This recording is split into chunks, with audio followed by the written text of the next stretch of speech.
The rain came down in silver sheets, relentless and cold, as Eleanor Lowell approached 1429 Blackwood Lane for the third day in a row. Her umbrella trembled in her grip, not from the October wind howling through the bare branches of the maples lining the street, but from a creeping unease that had settled into her bones. The Wilkins house, usually a beacon of warmth, with its buttery yellow siding and flower boxes spilling over with late-season marigolds, stood unnaturally still. Through the bay window, she could see the television's blue glow flickering against the living room walls, the same news channel that had been droning since Tuesday. 3 days of unanswered calls, 3 days of mail piling up in the wrought iron box, the envelopes now sodden and curling at the edges. 3 days of Bruno, the Wilkins German shepherd, whining a low, mournful sound that carried across their adjoining yards and pierced the quiet of her own sleepless nights. Eleanor's sensible shoes sank into the waterlogged lawn as she circled the house, her breath shallow, her heart thudding against her ribs. She hadn't wanted to come back, not after yesterday's unanswered knocks. Not after the way the air around the house seemed to hum with something she couldn't name. But Sarah Wilkins was her closest friend, the kind of neighbor who brought over homemade zucchini bread and laughed too loudly at Eleanor's terrible puns. Sarah, Tom, and their 2 kids. Ben, 10, with his obsession for spaceships, and Emily, 16, always sketching in her notebook, were the kind of family that made Blackwood Lane feel like home. They didn't just vanish. People like them didn't just vanish. At the kitchen window, Eleanor cupped her hands against the glass, shielding her eyes from the rain's glare. The breakfast dishes still sat on the counter, exactly as they had yesterday and the day before. A stack of plates crusted with oatmeal, a frying pan with a film of grease, a half-drunk glass of orange juice now clouded with a fuzzy gray skin of mold. Her gaze drifted to the calendar pinned above the sink. October 12th stared back, the square filled with Sarah's neat handwriting. Parent-teacher conferences, 3:06 p.m. That was the last day anyone had seen them. Eleanor's fingers tightened around the umbrella's handle. Sarah had mentioned the conferences over coffee last week, joking about Ben's math teacher who always smelled of peppermint. She'd promised to call Eleanor after to gossip about the other parents. The call never came. Eleanor moved to the front porch, her steps slow, deliberate, as if delaying the inevitable. The door's brass knob gleamed dully under the porch light, which flickered erratically, casting jagged shadows across the welcome mat. The Wilkins always locked up. Tom, a parole officer with 20 years on the job, had seen enough break-ins to be paranoid. He'd installed a deadbolt and a security chain after a string of burglaries hit the neighborhood last summer. Yet when Eleanor reached for the knob, it turned easily in her damp hand, the mechanism offering no resistance. The deadbolt hung disengaged, the security chain dangling like a broken limb, its screws loose in the doorframe. Her pulse quickened. She pushed the door open, wincing at the faint creak of hinges. The smell hit her first, spoiled milk, sharp and sour, layered with something earthier, like wet clay or freshly turned soil. The foyer was dim, the only light coming from the television's glow spilling down the hall. Eleanor stepped inside, her shoes leaving wet prints on the hardwood. A pile of scattered Legos crunched underfoot, and she froze, her eyes darting to the floor. Ben's favorite toy spaceship, a meticulously assembled model he'd shown her proudly last month, lay cracked near the base of the stairs, its plastic hull split as if stomped on. She swallowed hard, her throat dry despite the dampness clinging to her coat. The living room was a frozen snapshot of normalcy, yet every detail felt wrong. The television buzzed with a news anchor's muted voice, reporting on a local election, the ticker crawling across the bottom of the screen. A dinner tableau sat untouched on the dining table, 4 plates of congealed spaghetti, the sauce now a dull red crust, garlic bread hardening into fossils, wine glasses half full with Pinot Noir, that caught the television's light like blood. Eleanor's gaze dropped to the floor, where muddy paw prints formed a frantic path between the dining room and the cellar door. The tracks were chaotic, overlapping, as if Bruno had been pacing for hours. The dog himself stood rigid before the basement entrance, his massive frame blocking the door. His muzzle was crusted with dirt, his claws having torn long, jagged grooves into the hardwood, exposing pale splinters beneath the varnish. His ears were pinned back, his body trembling with a low growl that vibrated through the floor. Eleanor took a step forward, her voice barely a whisper. "Bruno, it's me, boy." The dog turned his head slowly, and Eleanor gasped, stumbling back. His eyes were entirely black, the pupils dilated to swallow the irises, reflecting the dim light like twin obsidian mirrors. No trace of the warm brown gaze that usually greeted her with a wagging tail. His lips curled back, revealing teeth stained with something dark, and then he opened his mouth. The sound that emerged was no bark, no growl, but a wet, guttural rasp that formed a single impossible word: gone. Eleanor's knees buckled, her hip connecting painfully with the edge of the coffee table as she staggered backward. The impact sent a framed family photo crashing to the floor, the glass shattering with a sound like breaking ice. The picture, a snapshot from last summer's barbecue, the Wilkins grinning in their backyard, Sarah's arm around Emily, Tom ruffling Ben's hair, now lay fractured, the cracks slicing diagonally across their faces, severing the children's heads from their bodies in a grotesque parody of violence. Eleanor's breath caught, her hand flying to her mouth as a wave of nausea rose. From the basement below came 3 distinct, evenly spaced knocks, each one echoing through the house like a heartbeat. The air grew heavy, pressing against her skin, and the temperature seemed to drop, her breath now visible in faint puffs. She fumbled for her phone, her fingers clumsy as she dialed 911. The operator's voice was calm, professional, but Eleanor's words tumbled out in a rush, fragmented by panic. "The Wilkins, they're gone. The house, something's wrong. Bruno," he spoke. "Please, send someone now." The operator promised a unit within 10 minutes, but as Eleanor ended the call, the television flickered, the news anchor's voice cutting out mid-sentence. The screen went black, then flared back to life with static, a high-pitched whine slicing through the silence. In the static, she thought she saw shapes moving, elongated figures, their outlines blurred but humanoid, reaching toward the screen. Eleanor backed toward the front door, her eyes locked on the cellar. Bruno hadn't moved, his black gaze fixed on her, his body still blocking the basement door. The knocks came again, 3 more, slower this time,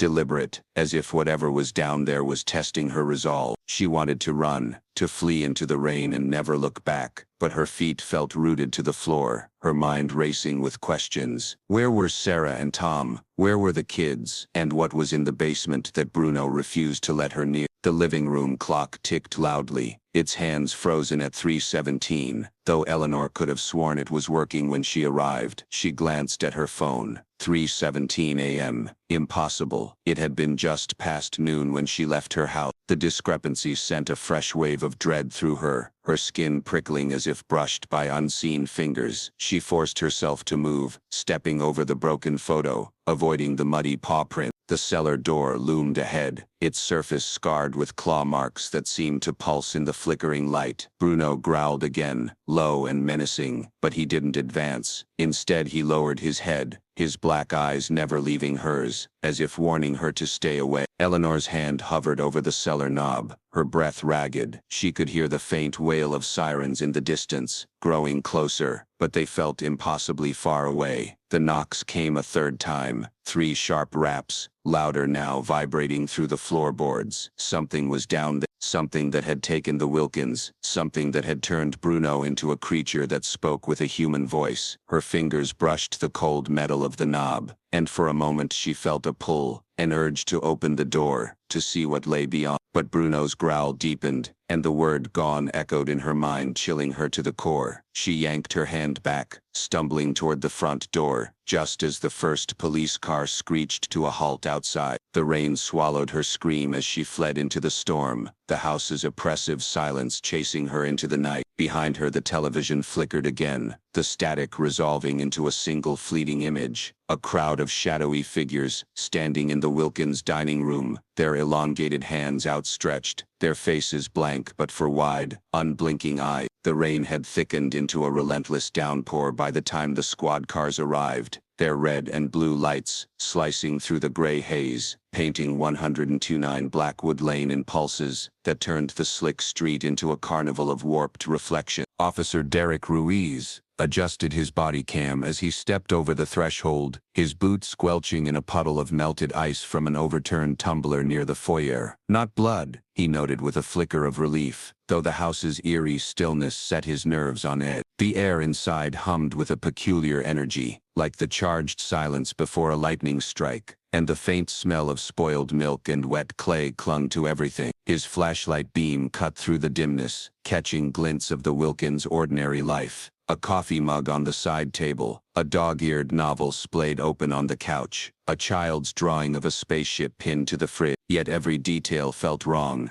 as if the house itself were holding its breath. Dogs in the backyard now, his partner Officer Chen called from the kitchen, her voice clipped but steady. Animal control had to sedate him, bit through 2 leather gloves. Ruiz nodded, his beam sweeping the living room. The television buzzed with a test pattern's high-pitched whine, the news channel long since replaced by a screen of colored bars. Fruit flies swarmed over the dining table, drawn to the congealed spaghetti on 4 untouched plates. The sauce hardened into a dull red crust. Garlic bread sat petrified beside half-full wine glasses, the Pinot Noir catching the flashlight's glow like pools of blood. The muddy paw prints crisscrossing the floor told a story of frenzy, leading from the dining room to the cellar door, where deep claw marks scarred the wood. Ruiz's radio crackled as dispatch reported no activity on the Wilkins phones or credit cards, no hospital admissions, no border crossings, no trace of Sarah, Tom, or their kids, Ben and Emily. 4 people vanished without a ripple. He moved upstairs, his steps careful on the creaking stairs. In the master bedroom the bed was neatly made, the comforter smoothed as if untouched since morning, but the closet stood open. Sarah's favorite red sweater crumpled on the floor, its sleeves knotted in a grotesque parody of arms, as if it had tried to crawl away. Ruiz's stomach twisted, but he logged it in his notebook. Sweater red, knotted, closet floor. In Emily's room sketchbooks lay open, filled with detailed drawings of eyes, hundreds of them, some human some not, staring from the pages with unnerving intensity. Ben's room was a chaos of Legos, his broken spaceship model lying near the door, its pieces scattered like shrapnel. Downstairs, crime scene techs were documenting the cellar door. "These scratches go both ways," the lead investigator Martinez remarked, running a gloved finger along the gouges, like something was trying to get out, and something else was trying to get in. Ruiz peered over her shoulder, his flashlight illuminating the deep splintered mark. The basement itself was a disappointment, a concrete box with a thin layer of disturbed dust, a rusted furnace in one corner, and a single size 6 child's sneaker lying on its side, its laces undone. No blood, no signs of struggle, just an oppressive silence that made Ruiz's ears ring. Outside, neighbors huddled under umbrellas, their faces pale in the rain.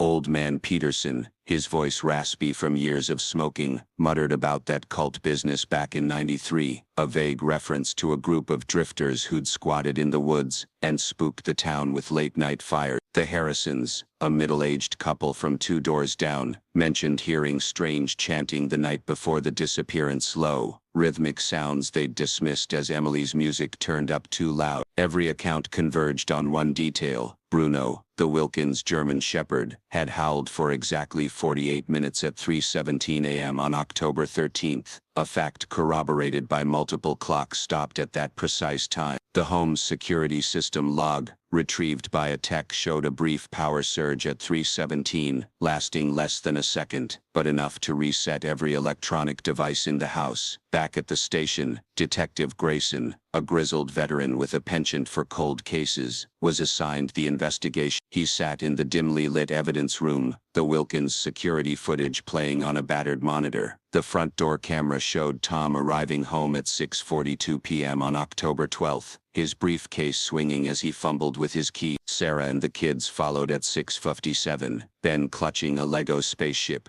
Emily's earbuds dangling from her hoodie. At 8:03 p.m., the family gathered around the dining table, their silhouettes blurred, but familiar. Tom pouring wine, Sarah tossing a salad, Ben sneaking a piece of garlic bread. At 8:17, Bruno launched himself at the cellar door, his barks frantic. The family turned as one toward the basement stairs, their movements eerily synchronized, as if drawn by an unseen signal. Then between one frame and the next, they were gone. 4 place settings, 4 empty chairs, a fork suspended midair, before clattering onto a plate. Bruno, now alone, began digging at the floorboards, his claws tearing into the wood. Grayson watched the footage 17 times, his coffee growing cold. On the 17th viewing, he froze the frame at 8:17. In every reflective surface, the wine glasses, the silverware, the picture frames, a crowd of shadowy figures stood behind the Wilkins, their outlines indistinct but humanoid, their hands elongated, reaching forward as if to pull the family into the darkness. The figures vanished in the next frame, leaving only the empty room. Grayson rewound,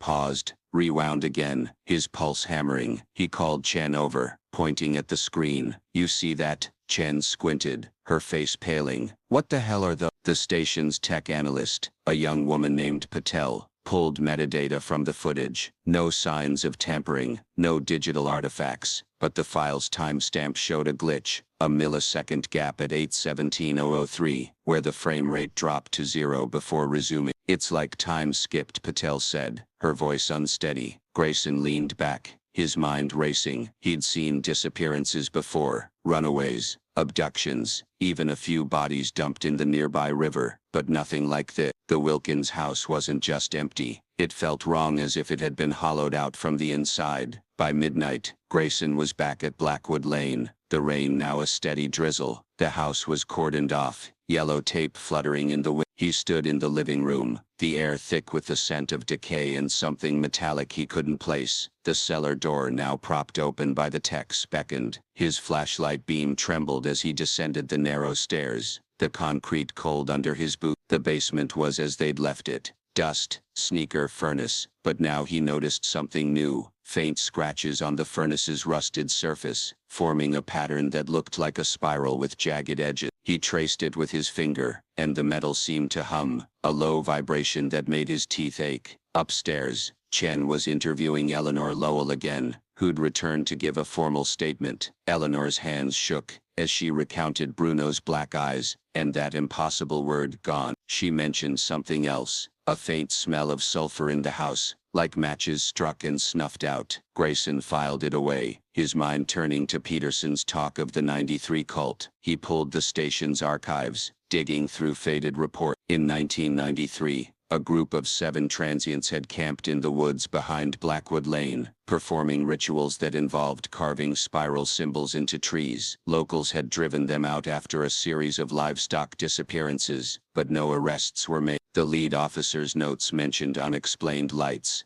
and a dog found dead with its eyes blackened, its throat torn out. Grayson's radio crackled, Chen's voice, urgent. "You need to see this." Back in the living room, she pointed to the shattered family photo Eleanor had knocked over. The techs had bagged it, but under the flashlight's beam, the cracked glass revealed something new. Etched into the fracture lines was the same spiral symbol from the furnace, so faint it was nearly invisible. Grayson's skin crawled. He glanced at the cellar door, now closed again, despite the tech's orders to leave it open. 3 slow knocks echoed from below, each one sending a jolt through his spine. Bruno, still sedated in the backyard, let out a single mournful howl, and the television flickered back on, showing only static, but within it, Grayson swore he saw those shadowy figures again, their hands reaching, their eyes like voids. Below is Part 3, Unearthed Secrets of the Horror Story, expanded to exactly 2,000 words as requested, maintaining the pure narration style, and aligning with the tone and events of the original 15. The expansion deepens the atmosphere, adds chilling details, and introduces subtle clues that enhance the narrative's dread without deviating from the established plot or introducing headings. The attic of 1429 Blackwood Lane was a suffocating trap of shadows, the air thick with the musty scent of old wood and forgotten things. Detective Grayson's flashlight beam trembled as he climbed the narrow pull-down stairs, each step creaking under his weight, the sound swallowed by the drumming of rain against the roof. The July heat that had baked the town all week was gone, replaced by a creeping dampness that left his shirt clinging to his spine, cold and heavy,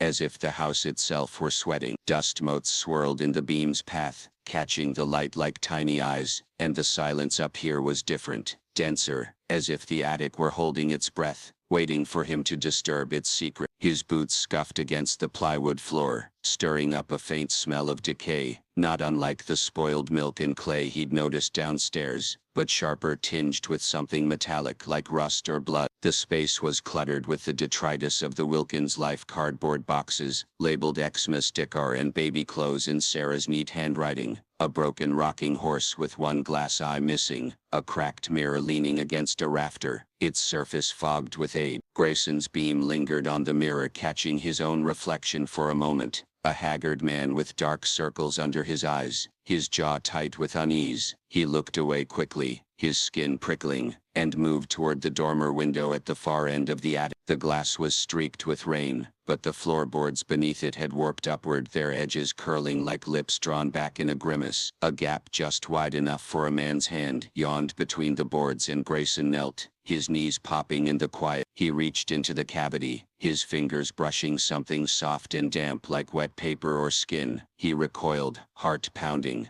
then forced himself to reach again, pulling out a water-stained composition book, its black cover mottled with green mold. The pages smelled of turned earth and spoiled meat, and as he opened it a faint rustle came from the shadows, as if the attic itself were shifting. The book was Sarah Wilkins' journal, its early entries written in her familiar looping script, cheerful notes about book club meetings, Ben's soccer games, Emily's latest art project. But as Grayson flipped through, the writing changed, growing frantic, the ink slanting off the margins as if scrawled in a panic. October 3rd. Ben woke up screaming about the bone men again, found him standing at his window staring into the backyard. His fingernails were full of grave dirt, but he swears he never left his bed. Grayson's throat tightened. He turned the page. October 7th. Emily drew something in her sketchbook today, a spiral with jagged edges, like the one on the furnace. She doesn't remember doing it. I burned the page, but the smell lingered, like sulfur. The final entry, dated October 11th, was barely legible, the words smeared with what looked like charcoal. We should never have answered the... The sentence ended abruptly, a jagged line of ink trailing off the page, as if the pen had been yanked from her hand. Tucked between the pages was a brittle newspaper clipping from 1973, its edges yellowed and curling. The headline read, "Family of 4 vanishes from Blackwood Lane home." The Cresswell family, John, Mary and their 2 daughters, had disappeared from this same address, leaving behind a dining table set for a meal that was never eaten, an uncanny mirror of the Wilkins' final scene. The article mentioned a surviving bloodhound found guarding the basement, its paws worn raw from scratching at a section of wall where investigators later discovered child-sized handprints in some unidentified waxy substance. A black and white photo showed the Cresswell's table, plates of roast beef and mashed potatoes untouched, a chilling echo of the spaghetti and garlic bread downstairs. Grayson's hands shook as he folded the clipping back into the journal. The attic seemed to grow colder, the air pressing against his skin like a damp cloth. He stood, his flashlight beam darting across the rafters, catching glimpses of cobwebs that swayed as if stirred by an unseen breath. The warped floorboards creaked underfoot, and he noticed something else,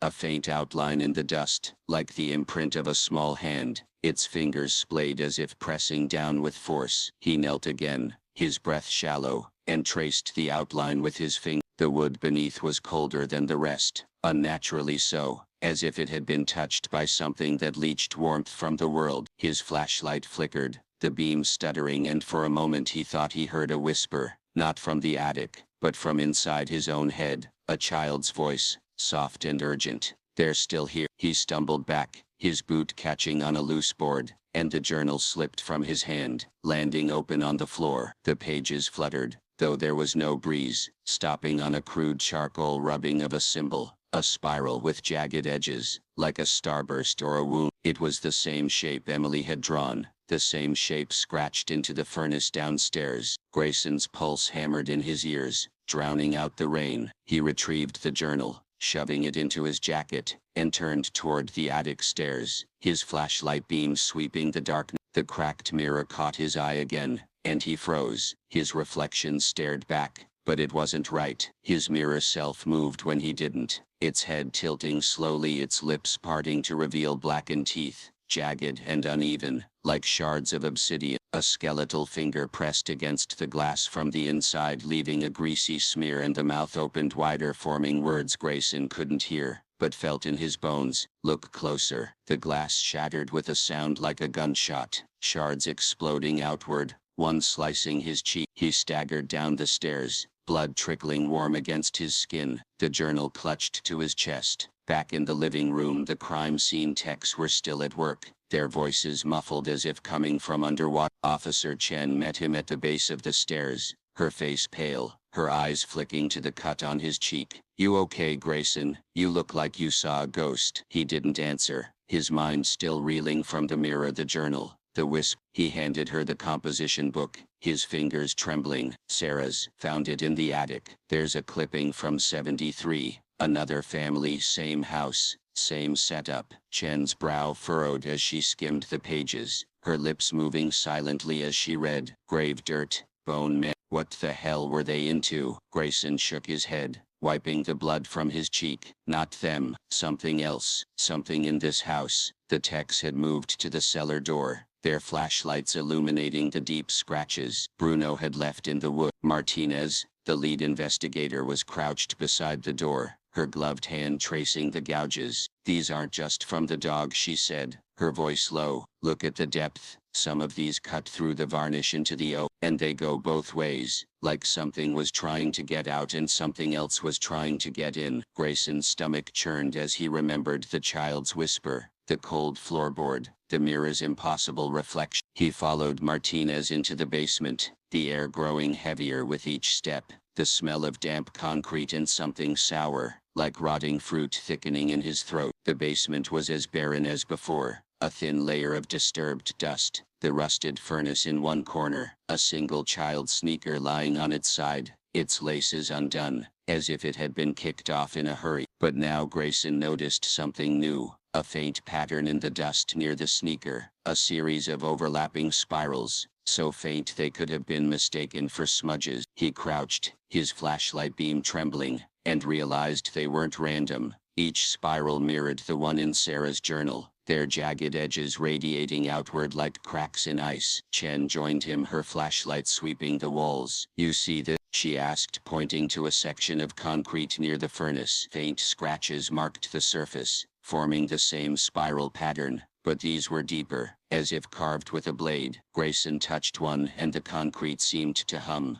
a low vibration that made his teeth ache. What is this place? Chen whispered, her voice barely audible over the rain's distant roar. Grayson didn't answer, his mind racing back to the newspaper clipping. The Cresswell family, the handprints in wax, the bloodhound's raw paws. It was all connected. A pattern stretching back decades, maybe longer. He thought of Eleanor Lowell's story, Bruno's black eyes, the word gone rasping from his throat. Whatever had taken the Wilkins wasn't new. It had been here before, waiting, watching. As they climbed back to the living room, the television flickered on, though no one had touched it. The test pattern was gone, replaced by static that hissed like 1,000 whispering voices. Grayson's eyes locked on the screen, and for a split second he saw them again, shadowy figures in the static, their elongated hands reaching forward, their faces blank but for wide, unblinking eyes. The screen went black and the house fell silent, save for 3 slow knocks echoing from the basement below. Chen grabbed his arm,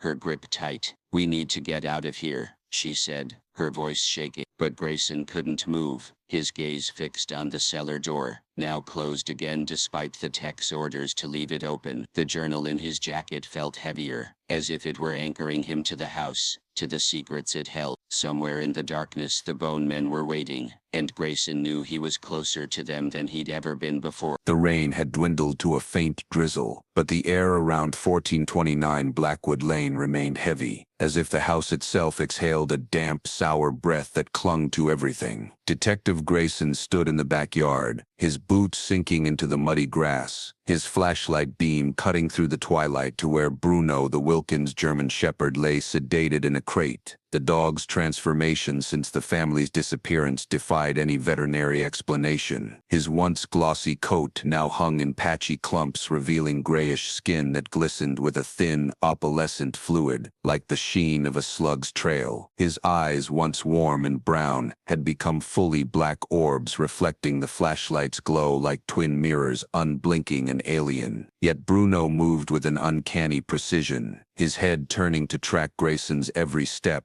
as if guided by something beyond instinct. The animal control officer, a wiry man with nervous hands, had warned Grayson to keep his distance. "He's not right," the officer had said, showing the detective the shredded leather gloves, one still stained with blood from where Bruno's teeth had grazed his thumb. Bit through like they were paper. Grayson crouched beside the crate, his breath visible in the chilly air, though the night was unseasonably warm. Bruno's black gaze locked onto his, and for a moment Grayson felt a pull, as if the dog were trying to drag him into those bottomless eyes. The memory of Eleanor Lowell's story, Bruno's rasping gone, echoed in his mind, raising the hairs on his neck. The dog had been the only witness to whatever had taken the Wilkins, and since that night, he'd led Grayson to clues that no animal should understand. 2 days ago, Bruno had escaped his leash and bolted to the backyard's lone apple tree, its gnarled branches clawing at the sky. He dug frantically, his paws tearing through the sodden earth, until he unearthed a moldering Raggedy Ann doll, its stitched smile grotesque under the flashlight's beam. Grayson had bagged it as evidence, expecting a child's lost toy, but the lab's report had come back that morning. The doll's cotton stuffing had been replaced with human molars, 32 of them, none matching the Wilkins family's dental records. The teeth were old, some dating back decades, their roots stained with a black residue that the lab couldn't identify.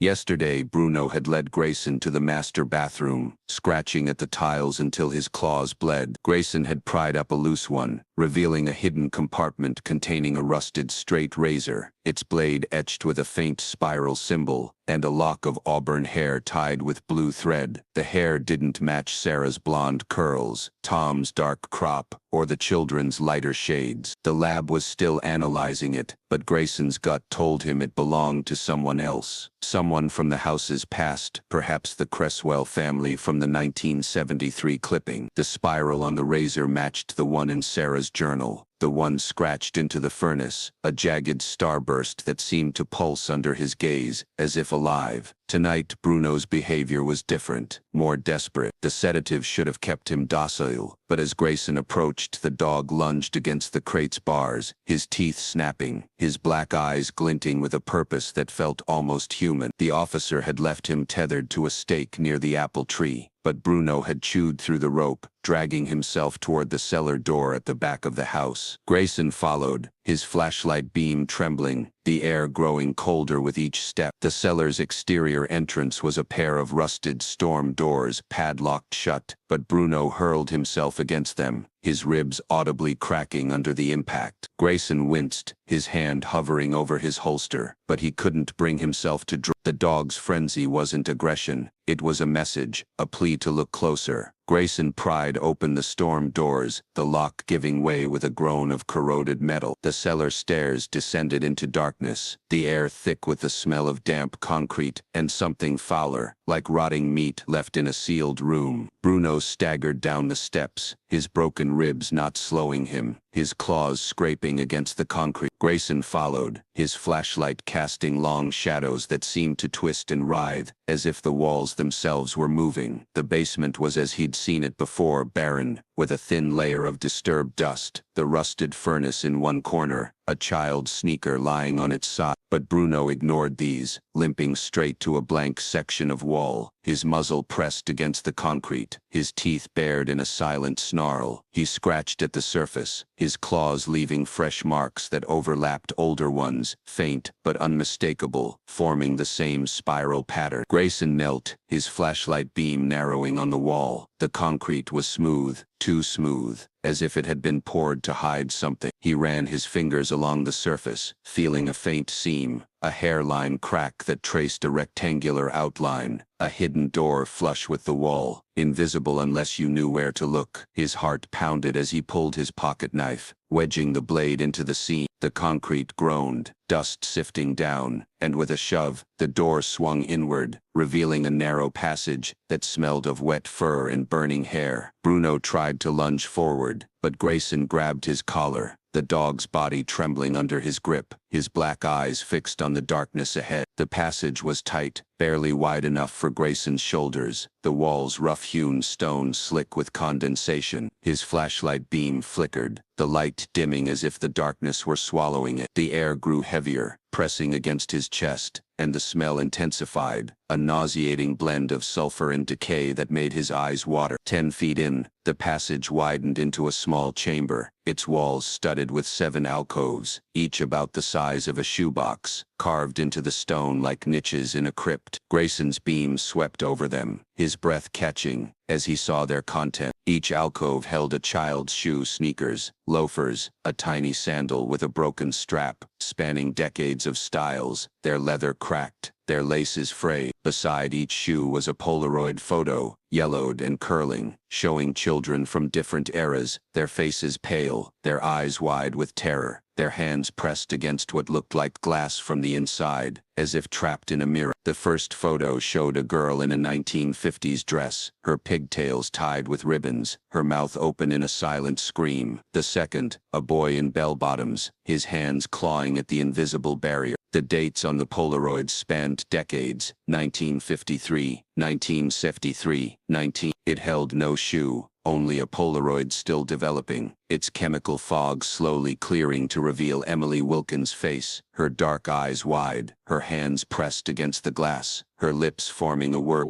Grayson couldn't read. His stomach lurched, the flashlight slipping from his hand, clattering to the stone floor. The beam spun wildly, illuminating the chamber's ceiling, where more spirals were carved, their jagged edges glowing faintly, as if lit from within. Bruno whimpered, his body pressed against Grayson's leg, the dog's warmth the only thing keeping him grounded. He retrieved the flashlight, his hands shaking, and forced himself to look at the Polaroid again. Emily's image was clearer now, her face unmistakable, but behind her stood a shadowy figure, its form blurred but humanoid, its hands elongated, resting on her shoulders. Grayson's throat tightened, his mind flashing to the security footage, the figures in the reflections, their hands reached. He bagged the Polaroid, his fingers clumsy, and turned to the other alcoves, collecting the photos in shoes, each one heavier than it should have been, as if the weight of the children's fear had seeped into them. As he stepped back into the passage, Bruno's head snapped up, his black eyes fixed on something behind Grayson. The detective turned, his flashlight beam catching nothing but stone, yet the air grew colder, the smell of burning hair stronger. A faint scratching sound came from the chamber, like nails on concrete, and Bruno's growl deepened, his body trembling with pain or fear. Grayson backed toward the cellar, the passage seeming longer now, the walls closer, as if the house were closing in. The scratching grew louder, rhythmic, like footsteps pacing just out of sight. He reached the cellar stairs, Bruno at his heels, and slammed the hidden door shut, the sound echoing like a coffin lid. Upstairs, Chen was waiting, her face pale in the flickering light of the living room. "Where the hell were you?" she demanded, her voice sharp with worry. Grayson held up the evidence bag, the Polaroids and shoes visible through the plastic. "Found a door," he said, his voice hoarse. "There's something under this house, Chen, something that's been here a long time." She took the bag, her eyes widening as she saw Emily's photo. "Jesus," she whispered, her hand trembling. The television flickered on, unplugged but alive, static hissing like a chorus of whispers. In the static, Grayson saw them again, shadowy figures, their hands reaching, their eyes voids. Bruno howled, a sound that shook the walls, and 3 slow knocks echoed from the basement below, each one a promise of something waiting, something hungry. The hidden door in the cellar of 1429 Blackwood Lane swung inward with a groan, its rusted hinges protesting as if reluctant to reveal what lay beyond. Detective Grayson's flashlight beam pierced the darkness, illuminating a tunnel that sloped downward at an impossible angle, its walls transitioning from the cellar's smooth concrete to rough-hewn stone, slick with condensation that glistened like sweat. The air was thick, heavy with the scent of ozone and something organic, like a butcher's freezer left unpowered for days. The meat inside turning soft and sour. His boots echoed on the uneven floor, each step sending a jolt through his spine, as if the tunnel itself resented his presence. Bruno, the Wilkins German shepherd, limped behind him, his broken ribs not slowing his relentless drive, his black eyes glinting in the flashlight's glow, reflecting nothing but an endless void. The dog's opalescent skin wept fluid that left a shimmering trail, and his low, guttural growl vibrated through the stone, a warning Grayson felt in his bones. 10 steps in, his radio crackled and died, the static replaced by a low-frequency hum that made his fillings ache, a sound that seemed to come from inside his skull rather than the air. The tunnel's walls closed in, the stone cold and damp under his fingers, etched with faint scratches that formed spirals, jagged, uneven like the ones in Sarah's journal, on the furnace, in the Polaroids from the alcoves. His flashlight flickered, the beam stuttering, and for a moment he thought he saw movement in the shadows, something long and thin, skittering just beyond the light's reach. He tightened his grip on the evidence bag, the Polaroids and children's shoes heavy inside, their weight pulling at him like an anchor. Emily Wilkins' face trapped in that developing photo haunted him, her hands pressed against an invisible barrier, a shadowy figure looming behind her. The tunnel stretched on, its slope steepening, the air growing colder, denser, as if he were descending into the Earth's core. The smell of decay intensified, now laced with a metallic tang, like blood or rust, and Grayson's breath came in shallow gasps, each inhale coating his throat with a film he could taste. 50 feet down, the passage opened into a cavernous chamber, its ceiling arching 20 feet overhead, supported by crude stone pillars that looked carved by hands older than the house above. The walls were alive with symbols, spirals, stars, and shapes that defied geometry, glowing faintly with a sickly green luminescence that pulsed in time with Grayson's quickening heart. The air was thick, oppressive, pressing against his skin like a damp cloth, and the hum in his skull grew louder, a chorus of dissonant notes that made his vision blur. At the chamber's center stood 7 stone slabs, arranged in a starburst pattern, each bearing the worn outline of a human form, the contours smoothed by time or touch. Grayson's boot dislodged something metallic, and he knelt, his flashlight beam catching a tarnished sheriff's badge, its surface engraved with J. Holloway, 1953. His stomach lurched as he remembered the 1973 clipping, the Cresswell family's disappearance, the bloodhound's raw paws. Holloway had been the sheriff then, his name mentioned in passing in the article, a man who'd vanished during the investigation, his cruiser found abandoned on Blackwood Lane. Grayson slipped the badge into his pocket, its weight cold against his hip, and stood, his beam sweeping the chamber. The slabs were stained with dark patches, not quite blood but something thicker, stickier, that seemed to absorb the light rather than reflect it. Then the whispers began, not from the chamber but from inside his head, a cacophony of terrified voices layering over each other, overlapping in a frantic chorus. Don't let it take shape. The dog lies beneath the foundation. The words were fragmented, desperate, spoken in voices young and old, male and female, some in languages Grayson didn't recognize. His flashlight died, plunging the chamber into darkness, and something wet and multi-jointed brushed past his ankle, its touch cold and deliberate, like fingers testing his resolve. He fumbled for the switch, his heart pounding, and when the light flared back on, though he hadn't touched it, the chamber's far wall revealed its true horror. Dozens of human silhouettes were pressed into the stone, their forms etched like fossils, their mouths open in silent screams, their hands outstretched as if clawing for freedom. Some were adult-sized, others small, childlike, their outlines overlapping in a grotesque tableau that spanned decades. Grayson's knees buckled, his breath ragged, the evidence bag slipping from his hand, the Polaroids scattered across the floor, their faces staring up at him. Children from 1953, 1961, 1973, 1982, 1993, 2004, and Emily Wilkins, her image still fresh, her eyes wide with terror. Bruno whimpered, pressing against Grayson's leg, his body trembling, his black eyes fixed on the silhouettes. The dog's opalescent fluid dripped onto the stone, sizzling faintly, and Grayson noticed that the slab's stains reacted, bubbling as if alive. He scooped up the Polaroids, his hands shaking, and backed toward the tunnel, the whispers growing louder, more insistent. "You can't leave. It sees you." The mirrors, the hum in his skull became a scream, and he stumbled, his flashlight beam catching a figure in the shadows, a tall, thin shape, with elongated limb, its head featureless, except for two glowing points where eyes should have been. He ran, Bruno at his heels, the tunnel's walls seeming to pulse, the stone closing in like a living thing. The scratches on the walls glowed now, their spirals swirling, and Grayson's flashlight flickered again, the beam dimming as if the darkness were feeding on it. The air grew colder, the smell of ozone and decay choking him, and the scratching sound from the chamber followed, rhythmic, deliberate, like footsteps pacing just out of sight. He reached the cellar, his chest heaving, and slammed the hidden door shut, the sound echoing like a tomb seal. Bruno collapsed at the foot of the stairs, his ribs heaving, his black eyes still fixed on the door, as if whatever was in the chamber could still see him. Grayson staggered into the living room, where Officer Chen was cataloging evidence, her face pale in the flickering light of the Tex lamp. "Grayson, what the hell happened?" she asked, her eyes flicking to the blood on his cheek, the sweat soaking his shirt. He thrust the evidence bag at her, the Polaroids and shoes inside, along with the sheriff's badge. "There's a chamber down there," he said, his voice hoarse. "Something's been taking people for years. The Wilkins weren't the first." Chen opened the bag, her breath catching as she saw Emily's Polaroid. "Jesus," she whispered, her fingers trembling. "What is this place?" The television flickered on, unplugged but alive, its static hissing like 1,000 whispering voices. Grayson's gaze snapped to the screen, and there they were again, shadowy figures in the static, their elongated hands reaching, their faces blank but for wide, unblinking eyes. The whispers from the chamber echoed in his head, their words clearer now. "The foundation holds. You're part of it, now." Bruno howled, a sound that shook the walls, and 3 slow knocks came from the basement, each one a pulse that vibrated through the floorboard. Grayson's hand went to his holster, but his gun felt useless, a child's toy against whatever lived in the house's depths. Chen grabbed his arm, her grip tight. "We need to get out of here," she said, her voice shaking. But Grayson couldn't move, his eyes locked on the cellar door, now closed again despite his orders to leave it open. The badge in his pocket seemed to burn, its weight a reminder of Holloway, of the Cresswells, of all the others who'd vanished into this house. He thought of Sarah's journal, the bone men, the mirrors, the spirals were everywhere on the walls in the photos, in his mind, spiraling inward, pulling him towards something he couldn't name. Bruno's black eyes met his, and for a moment, Grayson saw something in them, not a dog,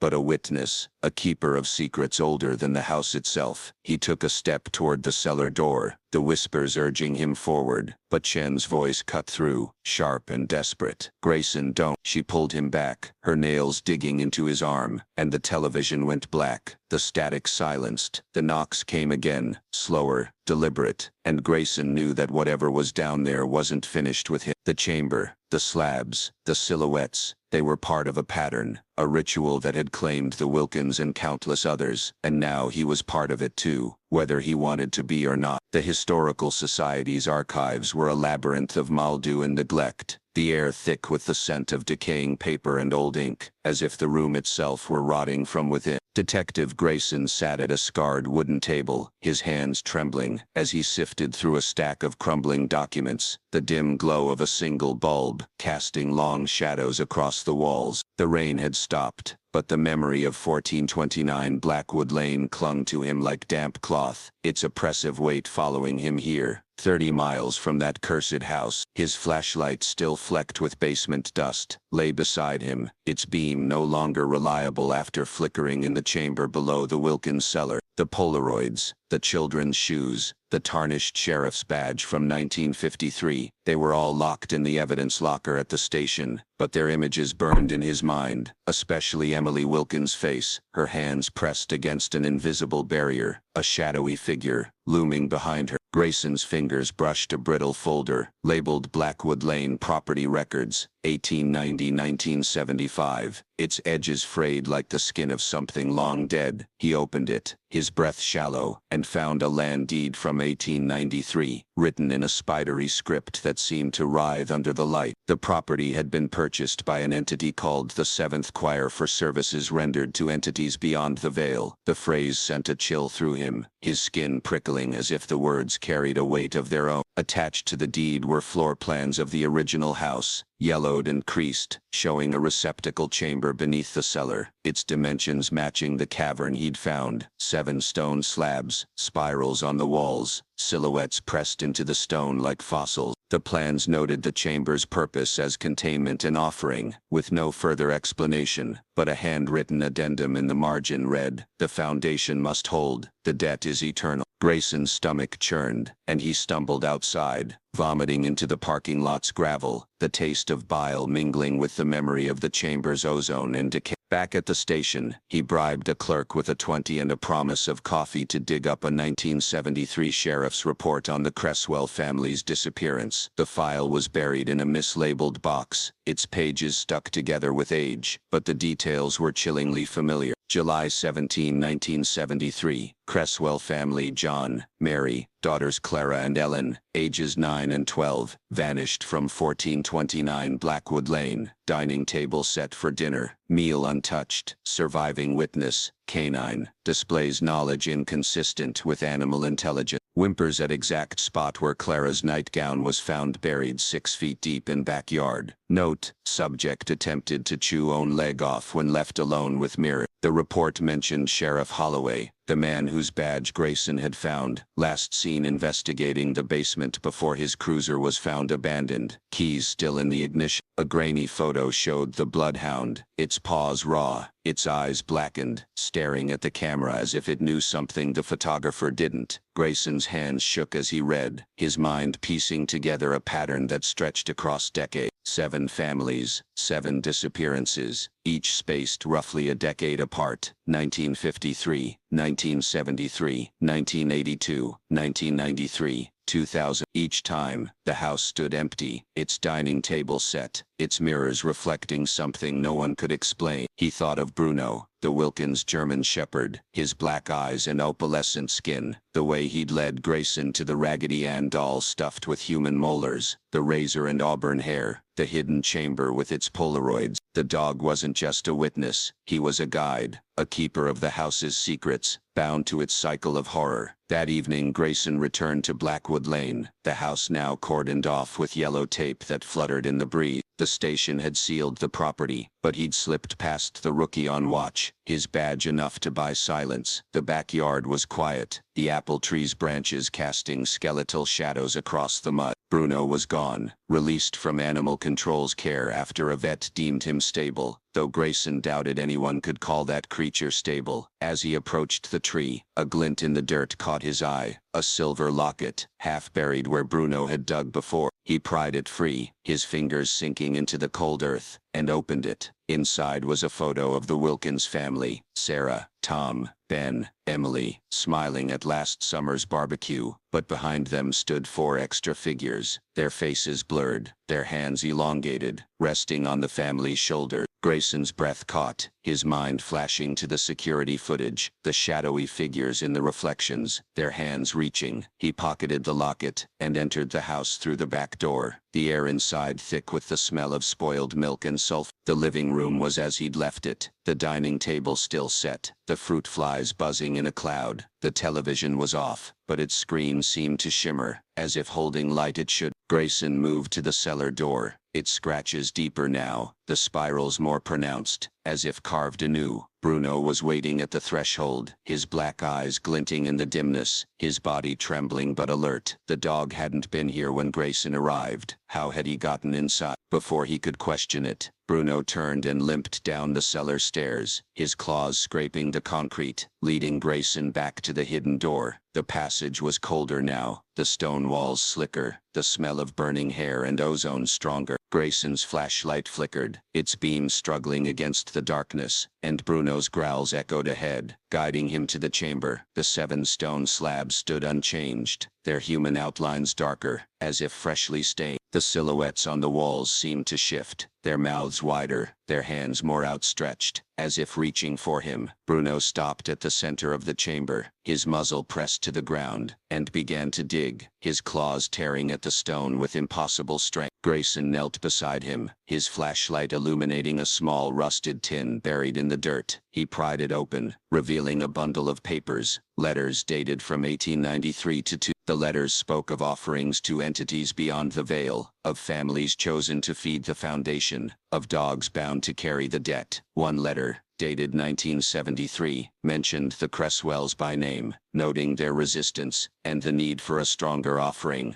Grayson's hands trembled as he read, the whispers from the chamber returning, louder now, a chorus of voices that seemed to come from the slabs themselves. You see now, the debt is yours. Bruno's head snapped up, his black eyes fixed on something behind Grayson, and the detective turned, his flashlight catching a flicker of movement. A tall, thin figure, with elongated limbs, its face a blank void, except for 2 glowing points. It vanished when he blinked, but the air grew colder, the hum in his skull a scream. Bruno lunged at the spot, his teeth snapping, and vomited a sludge that splattered the stone, revealing more human finger bones, gleaming white against the black residue. Grayson stumbled back, the tin and letters falling from his hand. The chamber's walls pulsed, the spirals glowing brighter, and the silhouettes seemed to move, their hands clawing at the stone. Bruno howled, a sound that shook the earth, and Grayson ran, the tunnel's walls closing in, the scratching sound following, louder, close. He reached the cellar, slamming the hidden door, but the knocks came again, 3 slow, deliberate from the other side. Bruno collapsed, his body heaving, his black eyes still fixed on the door, as if daring whatever was there to come through. Back in the living room, Grayson found Chen waiting,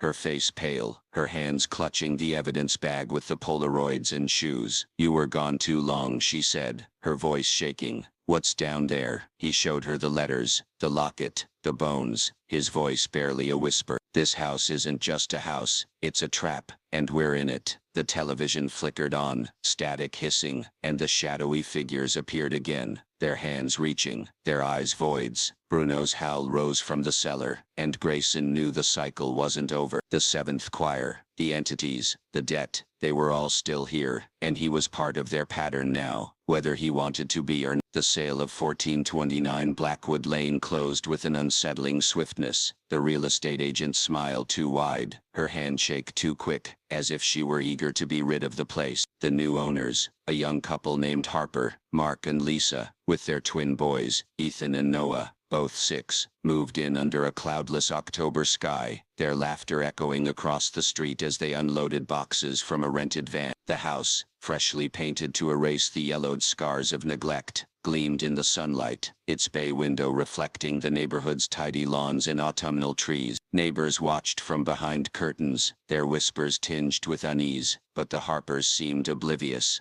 hanging cheerful red curtains in the upstairs windows and planting marigolds in the flower boxes, as if the house could be tamed by optimism. Every old house has ghost story, Lisa said to Mrs. Lowell, who stood on her porch, her face pale, her hands twisting a dish towel. We're not afraid of a little history. Detective Grayson sat in his unmarked cruiser a block away, his coffee cold in its paper cup, his eyes fixed on the house. He hadn't slept in days, not since the chamber, the Polaroids, the letters from the 7th choir. The evidence was locked away at the station, but it haunted him. Emily Wilkins' face trapped in that photo, the silhouettes in the stone, the whispers that still echoed in his skull. The debt is eternal. He'd filed his report, a sanitized version that omitted the impossible, but the case was far from closed. The Wilkins disappearance was officially a missing persons case. No suspects, no leads, just a family of 4 vanished into thin air. The station had sealed the house, but the Harper's realtor had somehow bypassed the restrictions. The sale pushed through with a speed that made Grayson's gut twist. He'd wanted to warn them, to tell them about the spirals, the bone men, the dogs that knew too much, but his tongue felt heavy, his warnings trapped behind the weight of what he'd seen. He watched as the twins ran across the lawn, their sneakers kicking up clumps of dirt. Ethan, the bolder of the two, spotted Bruno lurking at the tree line, his black eyes glinting in the shadows of the apple tree. The dog hadn't been seen since Grayson's last visit to the house, when he'd found the letters and bones in the chamber. Animal control had lost track of him, their records showing he'd slipped his crate, leaving behind a trail of opalescent fluid. Yet there he was, his patchy coat hanging loose, his ribs visible through his grayish skin, his gaze fixed on the boys with an intensity that made Grayson's hand drift to his holster. Noah, the quieter twin, tossed a dog treat from his pocket, giggling as Bruno snapped it up, his teeth gleaming unnaturally white. "Look, Ethan, he's friendly," Noah called, scratching Bruno's head. The dog didn't wag his tail, didn't bark, just stared, his black eyes reflecting the boys' faces like twin mirrors. Lisa appeared at the back door, smiling, and called the boys inside for dinner, oblivious to the dog's presence. Grayson's fingers tightened on the steering wheel, but he didn't move, didn't shout, didn't stop them, as they named the dog Shadow, and fastened a new collar around his neck. A tarnished sheriff's badge, Holloway's badge, from 1953, dangling from it like a talisman. Night fell, and the house's windows glowed with the warm light of domesticity, but Grayson couldn't shake the feeling that the light was a lie, a mask for what lived within. He drove away, the locket from the backyard heavy in his pocket, its photo of the Wilkins with those extra figures burned into his memory. The station was quiet when he returned, the night shift half asleep, the hum of fluorescent lights doing little to dispel the chill that clung to him. He pulled the evidence bag from the locker, spreading the Polaroids, shoes and letters across his desk. The letters from the 7th choir were the worst, their spidery script detailing a ritual that spanned a century, each family an offering to entities beyond the veil. The 1893 deed called the house a receptacle, a place built to hold something ancient, something hungry. The 1973 report mentioned the Cresswell's bloodhound chewing its own leg in the presence of mirrors, and Grayson remembered Bruno's black eyes, the way he'd spoken gone to Eleanor. The dogs weren't just survivors, they were part of it, bound to the house, carrying its debt through generations. He drove back to Blackwood Lane at midnight, unable to stay away. The house was dark now, the Harpers asleep, their van parked neatly in the driveway. The apple tree stood sentinel in the backyard, its branches clawing at the moonless sky. Grayson's flashlight beam swept the lawn, catching a glint of opalescent fluid near the tree's roots, where Bruno had dug before. He knelt, his fingers brushing the dirt, and found another artifact, a child's friendship bracelet, woven with blue and yellow thread, its beads spelling Noah. His heart sank, his mind racing to the twins, asleep upstairs, unaware of the house's hunger. He stood, his beam darting to the cellar door, its rusted storm doors slightly ajar, though he'd locked them himself. The air grew colder, the smell of sulfur and burning hair rising from the ground, and he heard it, 3 slow knocks, echoing from the cellar, each one a pulse that vibrated through his bones. Inside, the house was silent, the dining table bare, the television on, but the hallway mirror cracked from Eleanor's fall seemed to shimmer, its surface rippling like water. Grayson approached, his reflection distorted, his face stretching, his eyes sinking into void. A pale hand pressed against the glass from the inside, its fingers leaving greasy smears, and he stumbled back, his flashlight beam trembling. The whispers from the chamber returned, softer now, a chorus of voices that seemed to come from the walls. They're ours now, the foundation holds. He ran to the cellar, the door swinging open without resistance, and descended into the darkness, the air thick with ozone and decay. Bruno was waiting at the hidden door, his black eyes glinting, his body trembling, but resolute. The dog pressed his muzzle to the seam, growling, and Grayson pried it open. The passage beyond colder, narrower, the stone walls pulsing with faint green light. The chamber was as he'd left it, 7 stone slabs, spirals on the walls, silhouettes screaming in silence. But now, a new silhouette was forming, faint but unmistakable, child-sized, its hands outstretched. Grayson's flashlight flickered, and the whispers grew louder. The debt is eternal. You brought them here. Bruno lunged at the wall, his claws tearing at the stone, and a new Polaroid fell from an alcove, its image still developing. Grayson grabbed it, his hands shaking, and watched as Noah Harper's face emerged, his eyes wide, his hands pressed against glass, a shadowy figure behind him. He dropped the photo, his breath ragged, and ran, Bruno's howls chasing him up the stairs through the cellar, into the living room. The television flickered on, static hissing, and the shadowy figures appeared, their hands reaching, their eyes voids. Grayson stumbled outside, the night air cold against his sweat-soaked skin. The Harper's windows were dark, but a faint green glow pulsed from the attic, where the warped floorboards hid Sarah's journal. He drove away, the locket and Polaroid, heavy in his pocket, the whispers following him. You can't stop it, the house always wins. At the station he filed the Polaroid with the others, his report silent on the impossible, his hands trembling as he wrote no new lead. He knew the Harpers were already lost, the twins' laughter a fleeting echo, the house claiming its next offering. That night, as the twins slept in their new room, Ethan sat bolt upright, his voice small in the darkness. "Mum, why is Shadow standing in the corner staring at the wall?" Lisa stirred, half asleep, and mumbled something about bad dreams. Downstairs, the hallway mirror reflected an empty foyer, but in the glass, something stirred, a pale hand, then another, pressing outward, their fingers leaving greasy smears as they pushed. The air grew cold, the smell of sulfur rising, and 3 slow knocks echoed from the cellar, each one a promise of the debt that would never be paid. The tale of 1429 Blackwood Lane weaves a chilling tapestry of dread, where the ordinary a family home, a loyal dog, a quiet neighborhood, twists into something sinister, a trap built on a century of secrets. The Wilkins disappearance, the haunting Polaroids, the spirals etched in stone, and Bruno's unnatural transformation create a horror that lingers, not in jump scares, but in the creeping realization that some places are alive with malice. The story's strength lies in its slow unraveling of a pattern, families vanishing, dogs bearing witness, mirrors reflecting truths too terrible to face. It's a reminder that the past doesn't stay buried, and some debts demand payment in ways we can't comprehend. The ambiguity of the ending, with the Harpers stepping into the house's jaws, leaves a knot of unease, suggesting the cycle will continue, as unstoppable as time itself. What do you think of the Blackwood Lane curse? Could such a place exist, hiding its hunger behind a picket fence? Share your thoughts below. Any theories on the 7th choir, or what lies beyond the mirrors? If this tale gripped you, hit that like button, subscribe for more stories that crawl under your skin, and share with a friend who loves a good mystery. Where are you reading from? Any local legends that echo this house's dark history? Let's keep the conversation going, and maybe, just maybe, we'll uncover what's waiting in the shadows.